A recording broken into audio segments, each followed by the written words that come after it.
Matthew chapter 11. Jesus and John the Baptist. Jesus finished teaching his 12 disciples.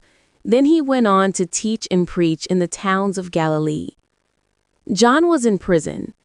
When he heard what Christ was doing, he sent his disciples to him. They asked Jesus, "Are you the one who was supposed to come? Or should we look for someone else?" Jesus replied, "Go back to John. Report to him what you hear and see. Blind people receive sight. Disabled people walk. Those who have skin diseases are healed. Deaf people hear. Those who are dead are raised to life. And the good news is preached to those who are poor. Blessed are those who do not give up their faith because of me."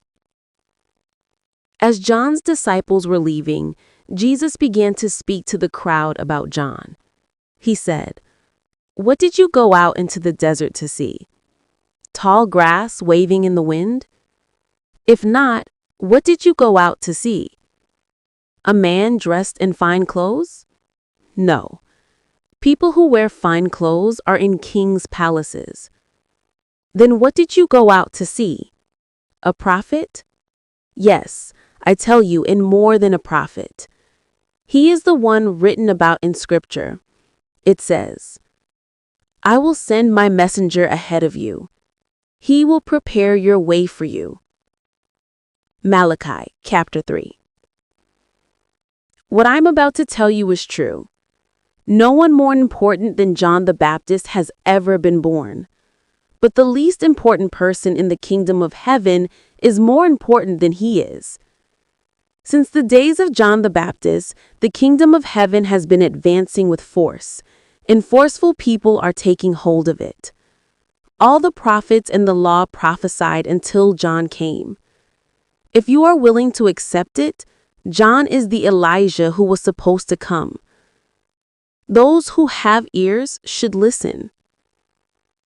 What can I compare today's people to?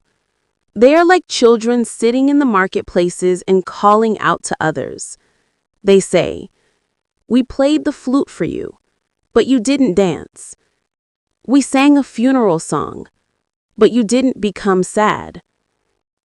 When John came, he didn't eat or drink as you do. And people say, "He has a demon."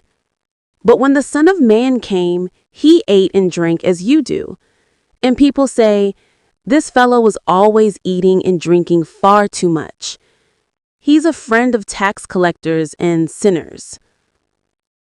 Those who act wisely prove that wisdom is right. Cities that do not turn away from sin.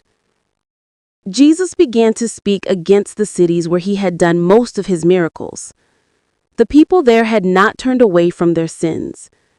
So he said, "How terrible it will be for you, Chorazin! How terrible for you, Bethsaida! Suppose the miracles done in you had been done in Tyre and Sidon. They would have turned away from their sins long ago. They would have put on black clothes. They would have sat down in ashes. But I tell you, on Judgment Day it will be easier for Tyre and Sidon than for you. And what about you, Capernaum? Will you be lifted up to heaven? No. You will go down to the place of the dead. Suppose the miracles done in you had been done in Sodom. It would still be here today. But I tell you, on Judgment Day it will be easier for Sodom than for you. Rest for all who are tired. At that time, Jesus said, "I praise you, Father. You are Lord of heaven and earth.